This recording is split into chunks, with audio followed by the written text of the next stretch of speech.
A pergunta é muito pertinente sobre, eu escrevi da possível ascensão da extrema-direita no mundo, né?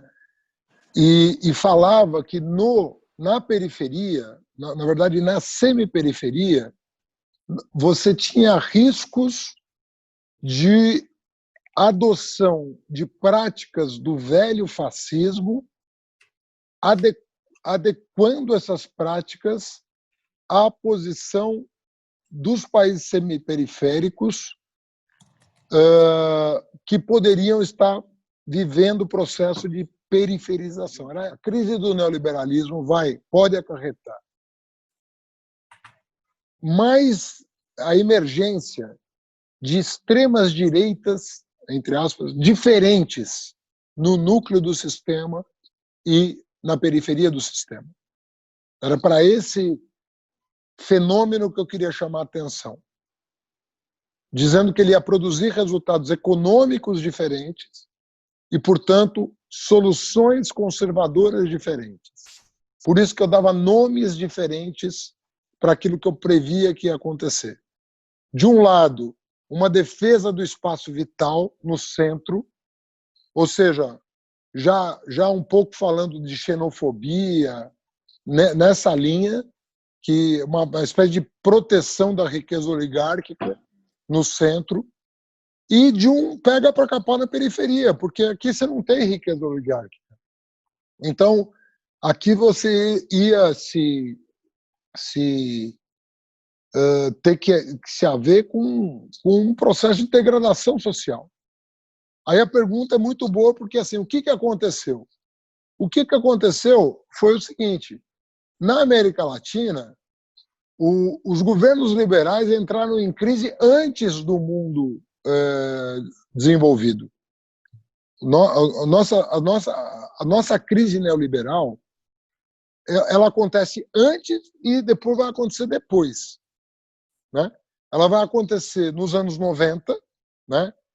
Com as crises nos países emergentes, México, Rússia, né? Dos anos 90 e Brasil. E ela vai acontecer depois de 2008 como um desdobramento da crise no núcleo orgânico.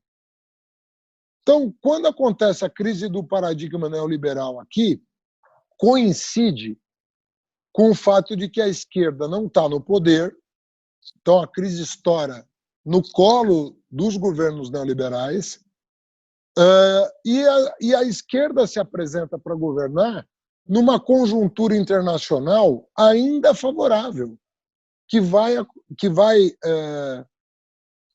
durar até 2008.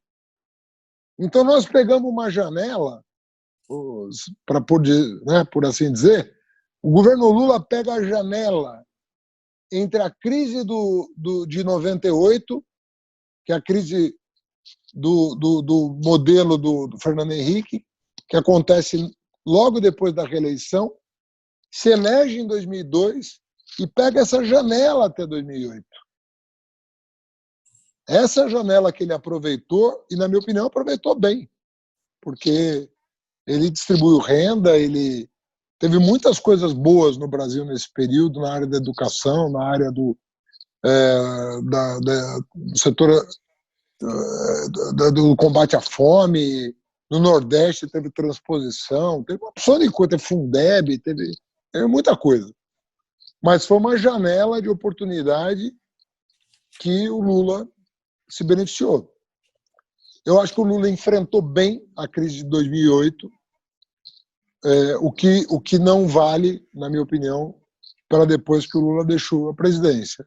Eu acho que eu não concordo com a gestão econômica do primeiro governo Dilma.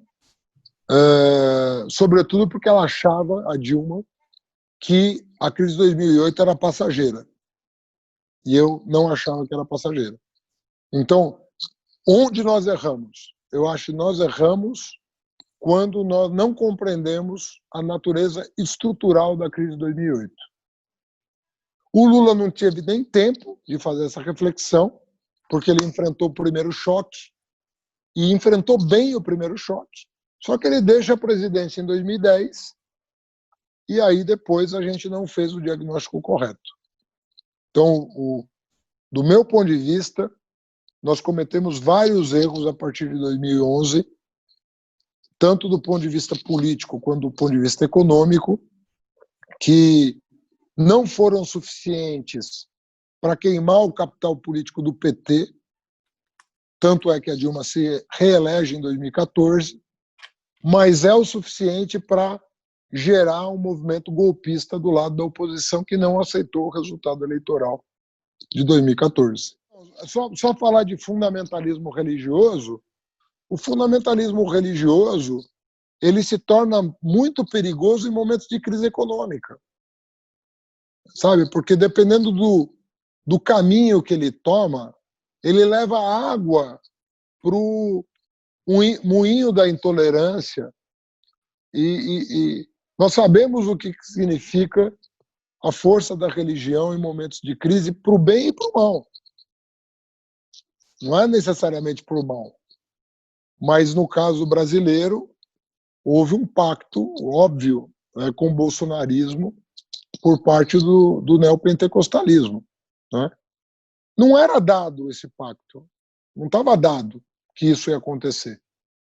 Mas a crise de 2008, que se revelou brutal no Brasil em 2014, com a reeleição da Dilma, alinhou esses setores mais conservadores com a extrema-direita, que foi o que deu a vitória para o Bolsonaro. Não foi um fator, mas foi um fator importante da vitória do Bolsonaro. Muito importante. Você fala que não tem uma transformação social sem uma teoria social da transformação, não é? Mas para você fazer isso, você precisa ter um diagnóstico bem feito. Eu acho que a gente está querendo fazer a teoria antes do diagnóstico. E estamos fazendo o diagnóstico com um instrumental, com ferramentas antigas. Eu acho que esse é um problema, eu queria que você falasse um pouco sobre isso. Outra questão aqui é a seguinte: tem muita confusão aí hoje com o populismo espalhado pelo mundo, populismo de direita, de esquerda, e leva a gente a perdido nos termos. Então, se a gente vai pensar em fazer uma teoria, a primeira coisa nesse contexto é tentar definir conceitos. Qual é o conceito de direita e esquerda? Que o Bobbio tentou fazer isso depois da queda do Muro de Berlim. Eu acho que a gente tem que retomar essa discussão. Qual é o conceito de direita e esquerda? Porque você, por exemplo, oscilou em vários momentos, você oscilou entre usar o termo esquerda e usar o termo progressista. Afinal de contas, qual é esse conceito? Estou sendo sintético aqui. A última coisa, você falou do Douglas North, do Instituições, Mudança Institucional e Desenvolvimento Econômico, foi esse o livro que você se referiu. Tem uma coisa interessante, além do que você fala, que é o seguinte: ali você tem um economista neoclássico falando de cultura. Ele cita o Malinowski, que é um baita de um salto interessante para essa corrente. Então, se a gente quer discutir também a esquerda ou o progressismo, o que quer que seja, nós vamos ter que discutir dentro de uma determinada cultura. Assim como nós precisamos discutir instituições, que é o que ele fala no livro, sobre dentro dessa ótica cultural, dos valores, das crenças de um povo. Enfim, são esses 3 pontos muito telegráficos aqui para você desenvolver. Tá bom? Obrigado. Eu concordo com o que o Carlos falou, de que nós estamos com um ferramental velho para fazer o diagnóstico novo de uma teoria emancipatória. Eu acho isso, né? E por isso que eu acho que a tarefa é interdisciplinar. Eu não acho que a economia ofereça elementos para pensar esse paradigma. Eu não acho que na disciplina da economia você vai encontrar o caminho das pedras para formular uma crítica. Por isso que eu disse que eu tô seguindo duas linhas de pesquisa que acabaram se tocando.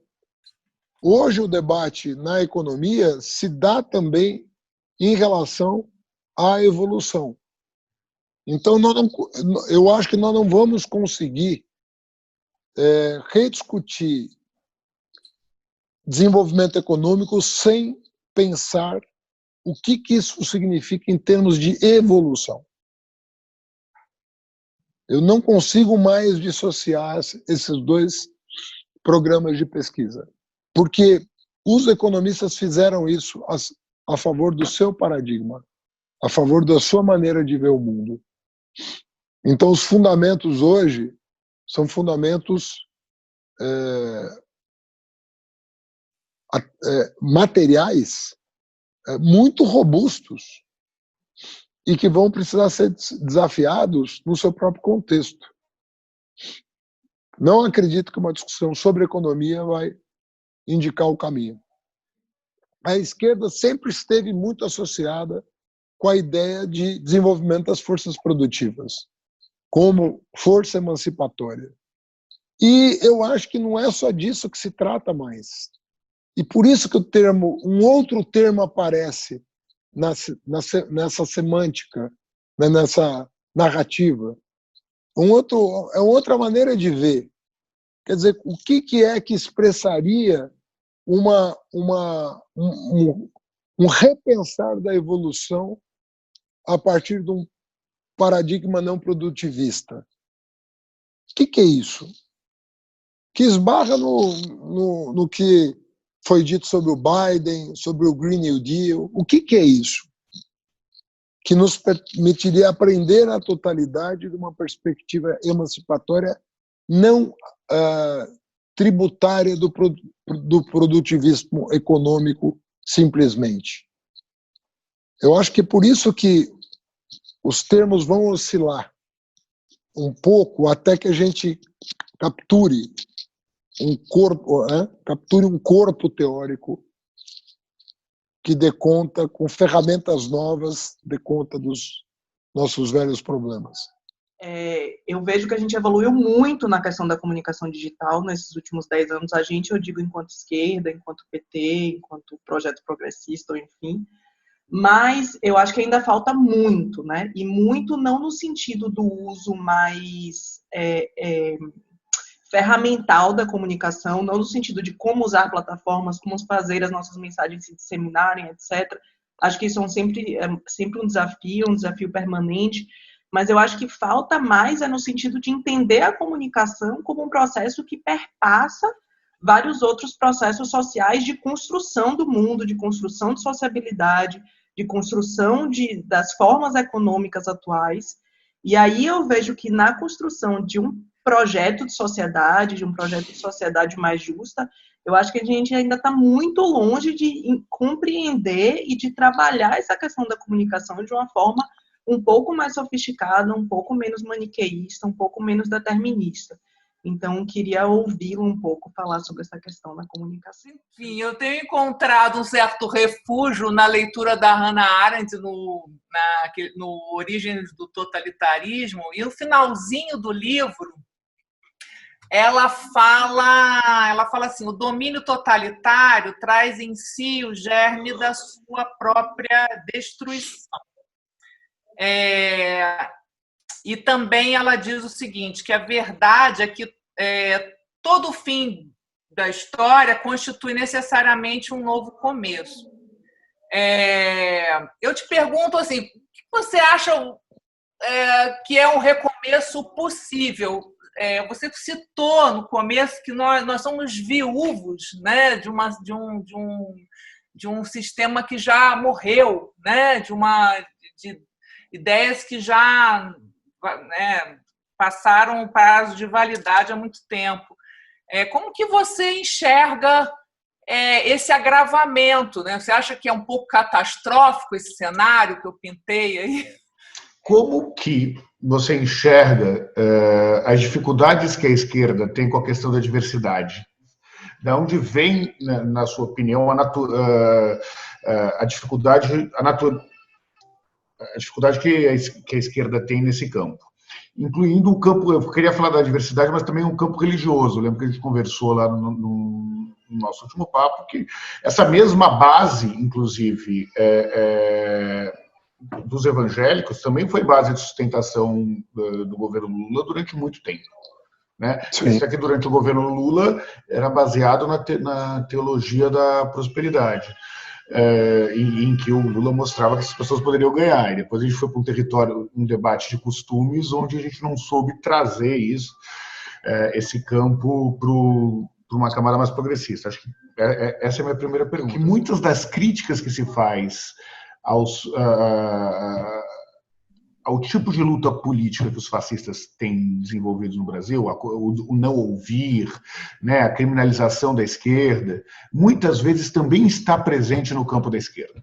Quantas vezes a esquerda também não perseguiu pessoas de direita dentro de um avião? Quantas vezes a esquerda simplesmente qualifica, obviamente, não preciso dizer nesse campo qual é o nosso lado, né? Então, do mesmo jeito que tem gente que xinga alguém de comunista, de esquerdista, de socialista, como a Gisele falou agora, também falamos fascistas, e é óbvio que fascista é uma coisa, esquerdista é outra, não precisamos dizer isso aqui, mas esse tipo de narrativa da não escuta, infelizmente, ainda está muito presente num campo mais progressista. Você acha que é possível pensar uma nova esquerda, ou o futuro da esquerda, sem se reestabelecer sinceros canais de diálogo para tudo isso? Olha, no fundo, nós estamos falando de comunicação, né? As 3 perguntas são sobre comunicação. Né? Porque como é que a gente estabelece relações? Né? Como é que a gente usa, mediada tecnologicamente ou não, né? Nós estamos falando de comunicação. É engraçado essa coisa da linguagem, porque a linguagem, ela, na minha opinião, tem um erro conceitual em relação à linguagem. Quando a gente fala de inteligência artificial, na minha opinião, a linguagem é a inteligência artificial. Porque nós descobrimos uma forma de transmitir informações que não seja pelos genes. Nós descobrimos um outro jeito de transmitir informações. A vida só conhecia a transmissão de informações pelos genes, pela genética. E nós inventamos outra. Pô, é muita coisa isso, né? Você descobrir outra forma que não a natural para transmitir informações. Por isso que eu falo que a linguagem é a inteligência artificial. O que a gente chama de inteligência artificial hoje é quando a natureza se apropria dessa inteligência. É uma embedded, né? Uma incrustação da inteligência na natureza. E é assustador, né? Porque você tem uma... a produção pode se tornar dispensável, né? Os homens podem se tornar dispensáveis para produzir. Por isso que o paradigma da produção ele está irremediavelmente comprometido. Percebe que está comprometido o paradigma da produção, irremediavelmente, com essa perspectiva de que, inclusive, você não precisa de gente para produzir nada. Né? A agricultura, que 80% da população trabalhava no campo, hoje é 4%. Não sei quantos trabalham na indústria. O emprego industrial está desabando. O emprego nos serviços está desabando, nos bancos. Uma série de questões estão sendo repensadas à luz dessas inovações tecnológicas. Então, essa questão, quando alguém fala que essa pauta chamada erroneamente de identitária não pode ser discutida na esquerda, amarrada no paradigma produtivista, porque no fundo é disso que se trata. Nós continuamos amarrados no paradigma produtivista. E aí, tudo aquilo que não discute com os temas clássicos da esquerda em relação à produção e à exploração do trabalho, é uma coisa diversionista e quando eu acho exatamente o contrário. Quando eu falo que existe uma coisa chamada evolução, que pode ou não estar combinada com desenvolvimento, eu estou falando disso, né? E qual que é o desafio desse novo paradigma que deveria estar sendo pensado, né, por muita gente? O desafio é que você tem certas hipostasias da linguagem que foram usadas com determinados propósitos e que podem não se justificar mais, né? Ou, pelo menos, da maneira como estão sendo, eu colocaria assim, da maneira tradicional como continuam sendo utilizados. O que é uma hipostasia da linguagem, né? Uma palavra, né? Veja só que isso está contido na própria linguagem. Não é uma coisa inventada a partir da linguagem. É uma coisa inscrita na própria linguagem. Porque quando nós convencionamos chamar de mesa um objeto semelhante à mesa, nós institucionalizamos alguma coisa, né? A gente fez isso, né? Então, a linguagem em si, ela contém uma dimensão normativa, né? Em si. Ela é a normatividade, a linguagem, né? Porque senão ela não funciona como inteligência. Se a linguagem não fosse normatividade, ela não funcionaria como inteligência artificial, no sentido de canal de transmissão de informações que não pelo caminho natural do gene, né? Então, ela em si é normatividade. O que implica que ela tem uma inteligência, ela é uma inteligência normativa. Muito bom. Isso está na filosofia da linguagem, né? Não estou falando nada novo.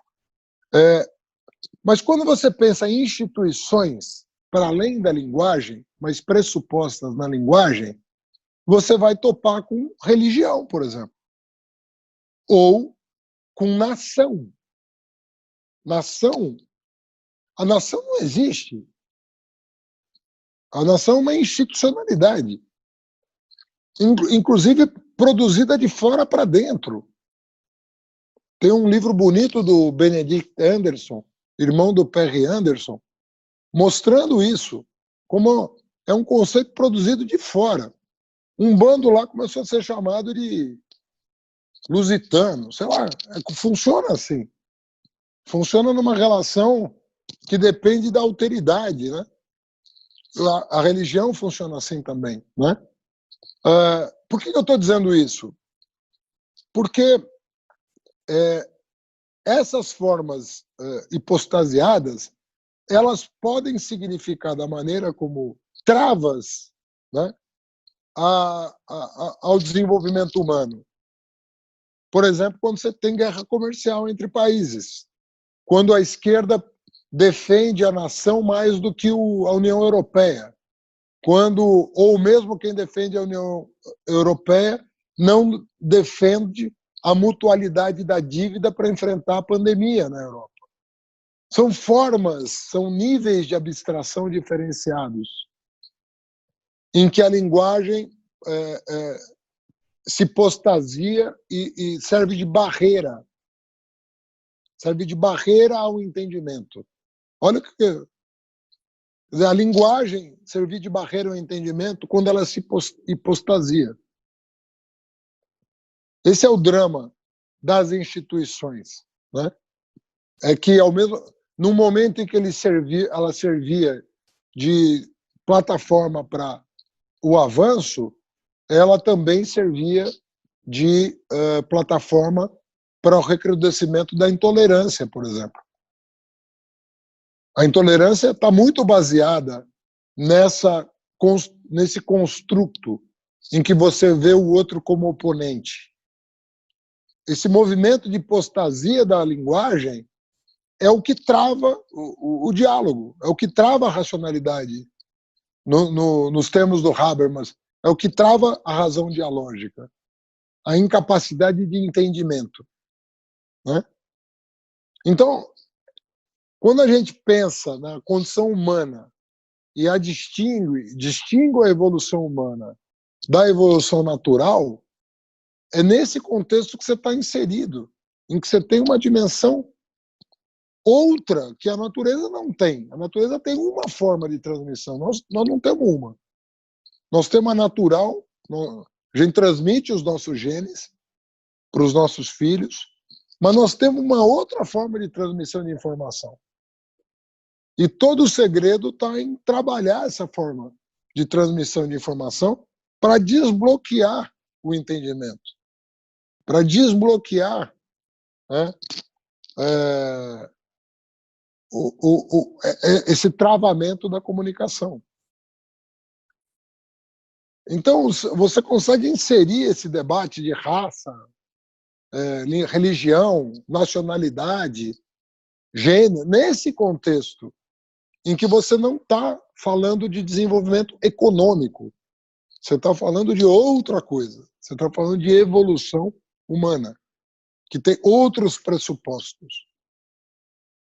E eu acho que é essa confusão que a gente precisaria desfazer para ter um projeto progressista. A direita para o fascismo, a esquerda para o sovietismo, e foi um momento de grande transformação, como é o título do livro fantástico do Karl Polanyi. E aí o paralelo é inevitável, né? A grande transformação que nós estamos vivendo hoje, que é essa transição do fordismo, que está morrendo, está praticamente desaparecendo, e nós invadindo essa economia digital, essa economia que é um capitalismo digital totalmente diferente do fordismo, porque o fordismo ele trouxe subjacente a própria democracia liberal, que é filha do fordismo, né? Sufrágio universal, tudo isso, né? E agora nós estamos aí sem contrato social. O mundo está sem um contrato social, como o fordismo teve, né? Que permitiu a criação de instâncias intermediárias, a força extraordinária e importantíssima dos sindicatos, dos partidos políticos. Dizer se você concorda que essa grande transformação ela vai requerer de todos nós um esforço imenso de reflexão em torno de qual será o contrato social do capitalismo digital, que não tem nada a ver com o capitalismo fordista.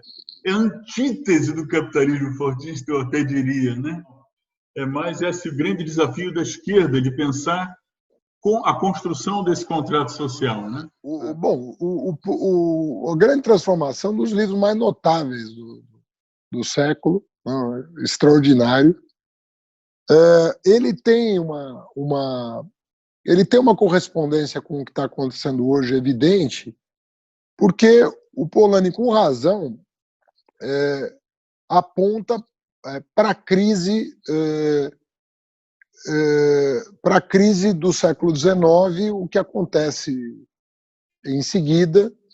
E uma coisa muito interessante é que ele faz referência, e é o capítulo que eu mais gosto, ele faz referência a 3 mercadorias fictícias, né? Eu acho tão atual essa análise, que ele fala: a força de trabalho é uma mercadoria fictícia, né? Não existe a mercadoria força de trabalho. Ela é a produção da história, né? Não é saco de feijão, saco de arroz e mercadoria força de trabalho, né? A outra mercadoria fictícia é a terra. A terra não é mercadoria, não é produzida, né? E a terceira mercadoria fictícia era justamente o dinheiro. O dinheiro também não é uma mercadoria, né? O sistema de crédito, por exemplo, isso é uma construção. Eu acho que isso tem muito a ver com o que está se passando hoje, viu, Otávio? Porque a mercadoria força de trabalho está passando por transformações radicais e a mercadoria dinheiro está passando por transformações radicais, né? A terra é uma mercadoria fictícia, mas se você pensar na terra como se deve, que são os recursos naturais, isso também está passando por uma transformação radical, né? Que é a questão dos insumos da produção. Então, as três mercadorias fictícias estão passando por transformações radicais, né? Lá atrás o Fordismo, hoje a acumulação flexível, o toyotismo, ou pós-toyotismo já, né? Porque, num certo sentido, você tem um grau de automação já, que eu nem sei se dá para aplicar as categorias de acumulação flexível ao contexto atual, né? O comércio digital, você pensar o que é o comércio digital, tem tanta coisa acontecendo, né? Os novos serviços, né, que estão tornando, de certa maneira, supérfluo a propriedade de algumas coisas, né? Acho que ninguém mais vai ouvir falar em propriedade de um automóvel daqui 10 ou 20 anos, sei lá. Qual é o sentido de ter um automóvel, né, com serviços que estão sendo pensados para o futuro? Talvez a gente venha a ter transporte público gratuito com ônibus autônomo. É muito provável que isso venha a acontecer. Então, eu acho que você tem muita razão em lembrar do livro do Polanyi. Agora, eu lembraria de um artigo do Polanyi que é muito pouco lido, infelizmente, que é um artigo escrito 10 anos antes da Grande Transformação, que é eminentemente filosófico,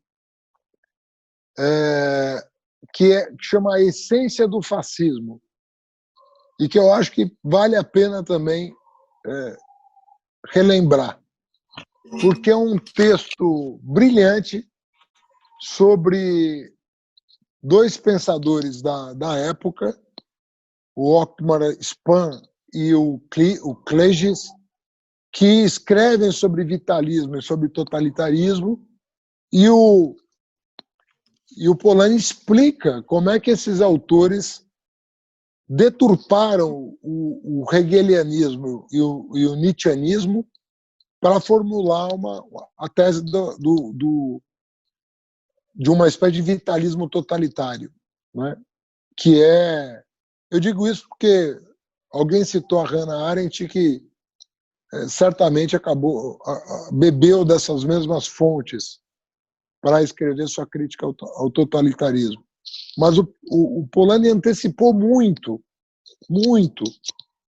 em 10 anos, pelo menos, o debate que aconteceu depois. Eu diria que ele é o precursor da crítica mais contundente ao totalitarismo que eu tenho notícia. Não sei se alguém antes dele, mas certamente em 33 ou 34 o cara escrever aquele texto é sacar com muita antecedência o desastre que viria. Então eu estou contigo aí me associo àqueles que veem na abordagem do Karl Polanyi, sobretudo nessa abordagem sobre as mercadorias fictícias, uma chave explicativa para o que está acontecendo hoje. Partir da discussão sobre as mercadorias fictícias e o que está acontecendo com trabalho, terra e dinheiro, talvez seja um bom ponto de partida para pensar num contrato social. Porque o acesso às fontes, né, de matéria-prima, que é a terra, enquanto mercadoria. O que fazer com a mercadoria força de trabalho, sem sindicato, com a precarização, automação, etc, etc. E o que fazer com as finanças globais desregulamentadas, operando bolhas especulativas, concentrando renda e riqueza? Eu lembrei desse capítulo por isso, porque quando você falou de contrato social, o que faz, né? Esse contrato tem que ter 3 cláusulas sobre essas 3 mercadorias, pelo menos, né?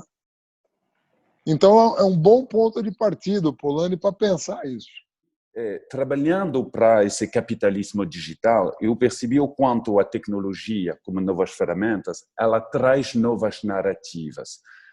Um dos pensadores desse capitalismo digital é o Marshall McLuhan, sobre o quanto o médium tem um impacto sobre as falas. E o que eu percebi assistindo à eleição é a grande diferença de entendimento das próprias ferramentas que condicionam o acesso ao público e à população.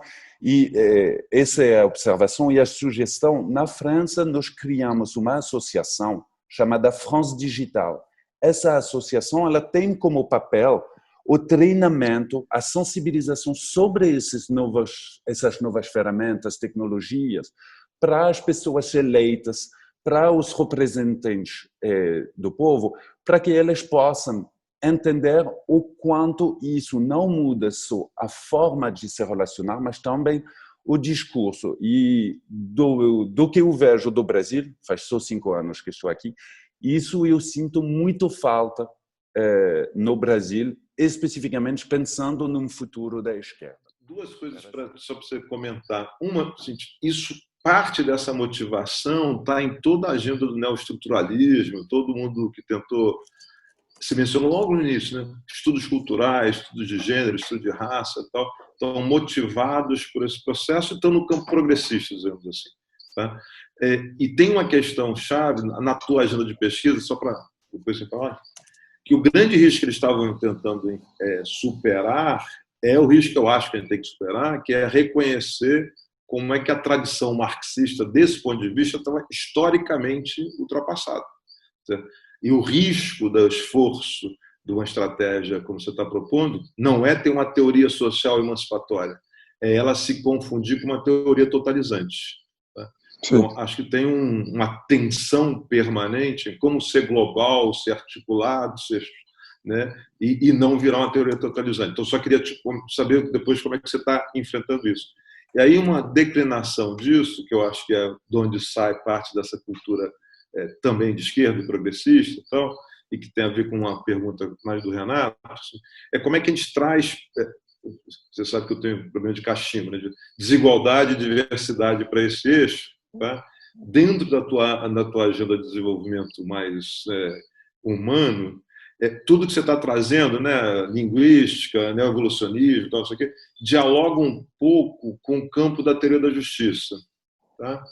Toda essa matriz analítica conversa muito pouco com o campo da teoria da justiça e, quando conversa de uma forma totalmente superficial. Então, tem uma questão chave aqui, como é que você pensa, e obviamente com a rapidez que for possível aqui, né, introduzir a variável progressista, né, de igualdade, equidade, a partir da teoria da justiça, mas fazendo escolhas sobre os caminhos de fazer isso. Acho que isso talvez seja legal de botar no teu projeto analítico, aí, depois a gente conversar. Essa é mais como é que a justiça, né, deve evoluir, ou né, um caminho, ou como é que seriam as instituições perfeitamente justas. Nessa clivagem, eu acho que a esquerda tem que se posicionar. Né? Ela está no campo... Desculpa, como é a tua área, mas assim, né? Ela está no campo deontológico, no campo consequencialista, no campo da virtude. Onde é que está a sua ética? Certo? E a esquerda não tem instituído isso como referência para enfrentar a desigualdade. Aí não é à toa que o campo progressista de esquerda acha a questão racial uma questão menor. Certo? Só para... Né? Acho que em função desta referência, quando a gente está pensando em teoria. Por que nós precisamos, hoje no século XXI, onde nós estamos falando justamente de novos materiais, de tudo que foi comentado com Gisele, Carlos e várias pessoas, continuar chamando ou dialogando, dizendo assim, a esquerda e a direita, né? Onde o Trump começa, e Bolsonaro também, fala nunca seremos um país socialista. A minha pergunta não é o momento de a gente mudar para as demandas atuais, sem mais precisar classificar as pessoas entre direita e esquerda, e mudar essa dialética de uma forma mais moderna do século XXI? Eu acho que o Fordismo está na cabeça de todos nós. Ele modulou as relações sociais, principalmente Taylor e Ford, nos últimos 100 anos, e a gente naturalizou a divisão do trabalho, a divisão social do trabalho, como se o trabalho imbecilizante, o trabalho alienante fosse algo natural e que as pessoas poderiam viver bem com isso. E a pergunta que eu me faria, que eu me coloco, é com relação à própria ideia da esquerda, em termos de emancipação, como é que a gente pode pensar num trabalho, ou melhor, num cidadão emancipado, se ele vive cotidianamente a necessidade de se defender psiquicamente, de fazer um trabalho sem sentido, né?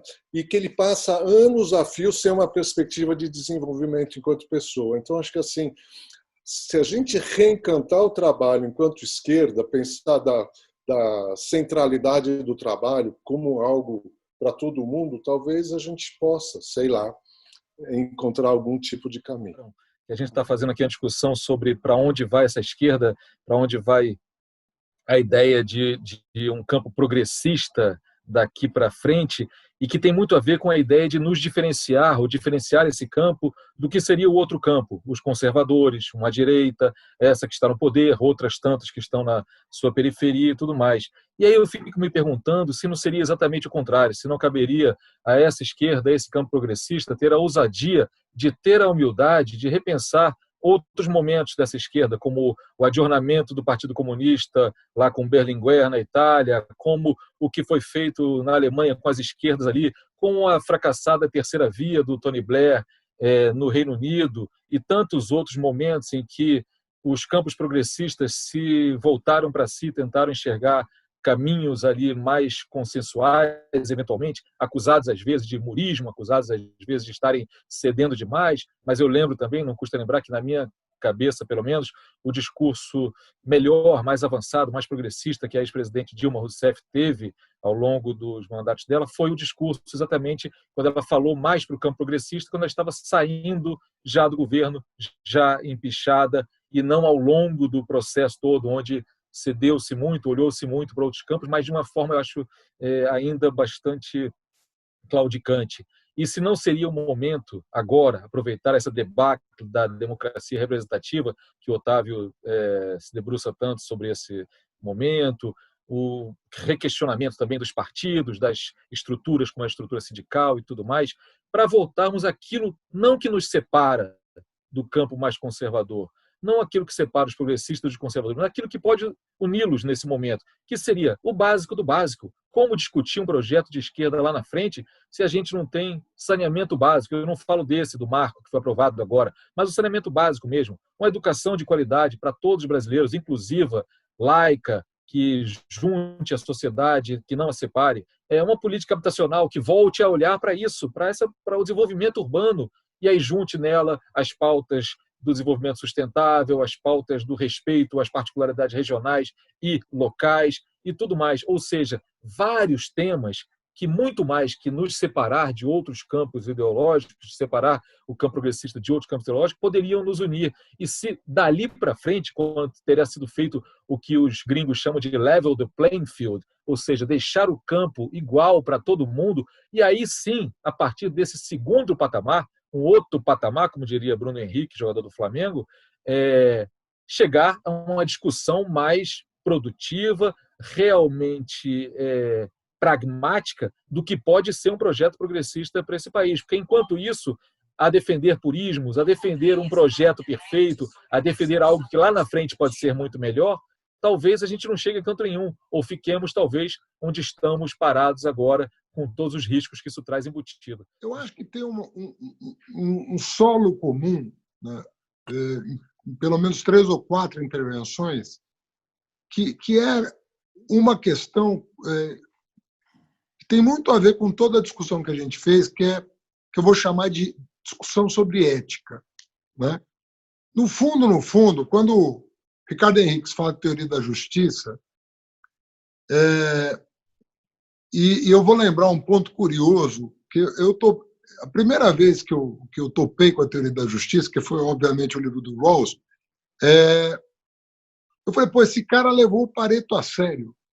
Esse cara foi o primeiro cara que eu vi que levou o Pareto a sério. Porque o ótimo de Pareto, para quem não é economista, é uma grande armadilha. É uma grande armadilha em que a economia foi metida porque ele introduz a diversidade para falar. Ele introduz a diversidade entre os indivíduos para justificar que você não pode dizer que uma sociedade melhorou a não ser a partir de determinados pressupostos muito rígidos. Então, vamos supor que uma sociedade constituída de dois indivíduos, um rico e um pobre, e alguém dirá, bom, se o Estado transferir dinheiro do rico para o pobre, essa sociedade vai melhorar. O que o Pareto diz é o seguinte, não, porque eu não sei subjetivamente o que o dinheiro transferido representa para cada um desses dois indivíduos. Suponha assim, não é o Pareto falando, sou eu, suponha que os dois indivíduos sejam o tio Patinhas e o Hare Krishna. Eu não posso dizer que a sociedade melhorou transferindo o dinheiro do tio Patinhas para o Hare Krishna, porque para o tio Patinhas, 1 centavo terá mais valor do que para o Hare Krishna, por mais pobre que ele seja. E o que o Rawls introduziu foi um conceito de justiça que passa por outra dimensão, que passa por outro tipo de consideração, que passa por um critério de que a sociedade existe, e não de que a sociedade é o conjunto de indivíduos com subjetividades diferentes. Então, ele retoma uma discussão do pragmatismo americano do século XIX. Ele retoma essa discussão, que tem, na minha opinião, como seu principal expoente, um sujeito chamado George Herbert Mead, que escreveu um livro brilhante chamado Mente e Sociedade. Mind, Self and Society. Não por acaso, os 4 volumes da sociologia do Pareto chama Mind and Society. E o George Herbert, Mind, Self and Society. Isso é muito curioso. Por que eu estou falando disso? Porque a ética na economia ela entra ad hoc. Ela sempre entra ad hoc. Ela não está inscrita no corpo da economia. Você pegar o Adam Smith, né, ele tem 2 grandes livros. Um sobre a riqueza das nações e outro sobre ética. São coisas que caminham juntas. Num certo sentido, se você for pensar as 3 críticas do Kant, você poderia muito tranquilamente colocar a economia na crítica da razão pura e não da razão prática. Se você for pensar em termos estritos, né, a ética ela vem por fora, ela vem numa espécie de segundo livro, num segundo volume. E é curioso porque tanto o Adam Smith quanto o Kant estavam lendo o Hume. Quer dizer, eles estavam com a mesma preocupação na cabeça, mas percebam que a ética é um outro assunto. Eu comecei falando da questão de como a economia está lidando com o altruísmo. Altruísmo, você pode dizer que é uma dimensão, dependendo de como você o define, ele faz parte de uma discussão sobre ética, dependendo como você o define. Como os economistas estão introduzindo o altruísmo nos seus modelos? Como sinônimo de cooperação. altruísmo como sinônimo de cooperação. Quando você define altruísmo como sinônimo de cooperação, você está reduzindo o altruísmo de tal maneira que a cooperação pode ser um bom negócio. Sabe aquilo que o Benjamin Franklin falava? Honestidade é um bom negócio. Isso, de certa maneira, está sendo de novo recuperado a partir da biologia. Se percebeu que na natureza existe o comportamento altruísta. E o que o neoevolucionismo está dizendo é que esse suposto altruísmo biológico é um bom negócio para o gene e, portanto, compõe o que eles chamam de gene egoísta. Então, o nosso problema, portanto, e que tem a ver com as perguntas que foram feitas, desde as questões pragmáticas, nós vamos ou não vamos resolver o problema de saneamento? Essa é uma questão prática, pô. Não é bom para a sociedade toda que a gente resolva o problema de saneamento? Não é só para quem vai ser atendido pelo saneamento. Você tem menos risco de epidemias quando você tem saneamento para todo mundo. A iluminação pública, ela não é bom para a porta da sua casa. A iluminação pública é um conceito de cidade, né? Você torna a cidade, os espaços públicos ambientes seguros para todos os moradores da cidade. Então, eu acho que, do ponto de vista pragmático, faz sentido você, inclusive, não separar os campos. E por isso que o pragmatismo tem uma força considerável de transformação social. Que é você resolver um problema. E aí, não exporta direita e esquerda. A direita fez saneamento e a esquerda fez saneamento. E teve direita que não fez saneamento, teve esquerda que não fez saneamento. Então, não é essa clivagem. Então, o pragmatismo ele é uma força de transformação da sociedade, né? Contudo, ele não vai resolver os problemas que nós colocamos no início dessa conversa, que é a perspectiva emancipatória, uma perspectiva de emancipação, né? Portanto, de liberação de energias novas. Isso significa que fazer casa é bom, fazer saneamento é bom, mas isso não vai resolver o problema da crise do paradigma da produção. Não vai resolver.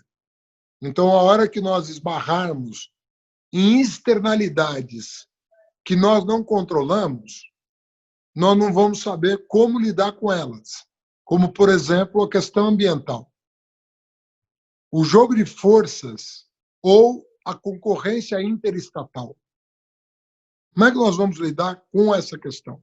Como é que nós vamos falar para o povo americano que uma guerra com a China não é bom para a humanidade? Porque os caras estão tendo seus interesses particulares feridos. Como é que você resolve essa ordem de problemas? Então, você está numa dimensão de embate teórico que não é a dimensão de dar... Óbvio que não é a dimensão de resolver o problema da educação de qualidade para todos, ou do saneamento universal, ou da luz, da iluminação pública, ou coisa que o valha. E eu não estou desmerecendo essas questões. Ao contrário, eu estou dizendo que o pragmatismo, em larga medida, representa, sim, uma força transformadora da sociedade para melhor. E deve ser utilizado com esse fim. Isso não resolve os problemas que o Ricardo Henriques colocou, por exemplo. Não vai resolver esses problemas. Porque os dilemas nessa esfera que ele coloca é de outra natureza. E eu aproveito para terminar falando da primeira pergunta, que não tem nada a ver com o que nós estamos falando agora, Mas eu vou colocar nesse contexto, para você ver como tem a ver. Quando você fala das novas plataformas digitais de comunicação, você pode estar falando o seguinte: olha, eu não estou num regime de propriedade privada, de liberdade. Teve um cara que organizou uma plataforma chamada Facebook, que funciona assim e que tem um modelo de negócio. Esse modelo de negócio tem um pressuposto. O pressuposto é de que você revele preferências ao interagir, de tal maneira que eu venha te conhecer talvez melhor do que você mesmo se conhece. Então, o pressuposto da plataforma publicitária do Facebook é que a interação ela não é um fim, ela é um meio. Ela é um meio pelo qual a plataforma decompõe o seu DNA psíquico, ou coisa que valha. Ela quer entender o teu funcionamento interno.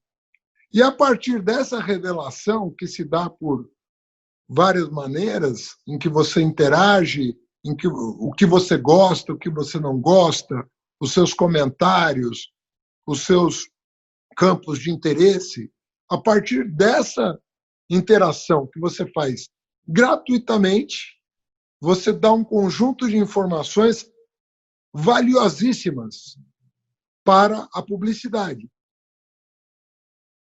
E é a venda dessa publicidade que sustenta a plataforma.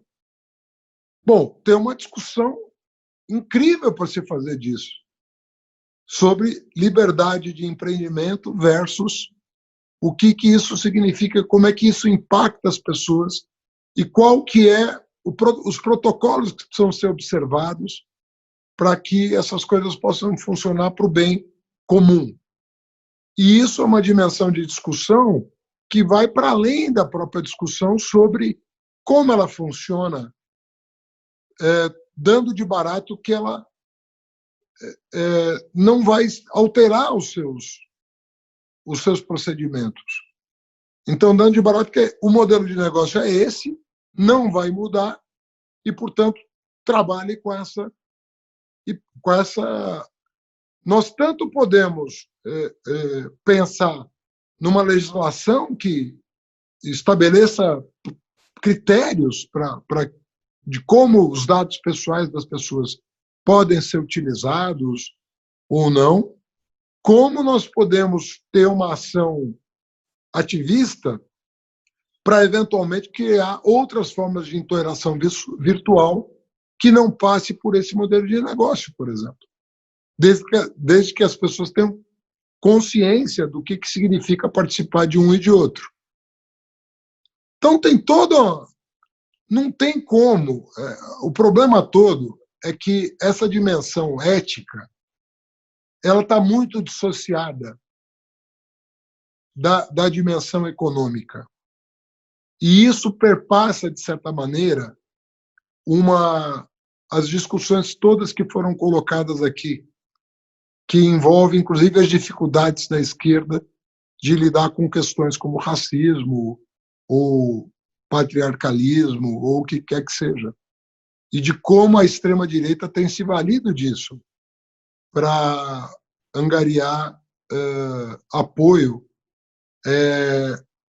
que, do meu ponto de vista, envolve uma antiética, sabe?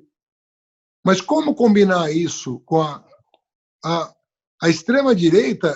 A ética dela é a minha com o sinal trocado, num certo sentido. Porque ela se vale disso, né, para promover uma espécie de recidiva daquilo que estava se tentando superar, quando a gente fala dessas temáticas.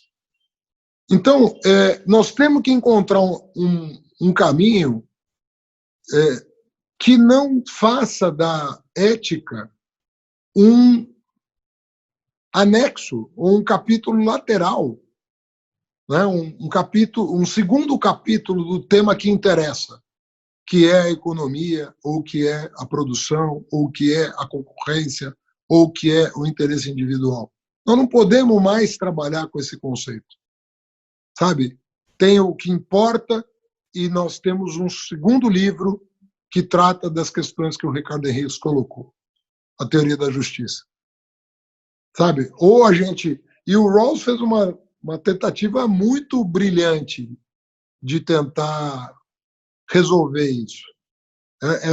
É muito engenhoso o construto do Rawls para tentar reassociar essas dimensões que não poderiam ser tratadas de forma estanque.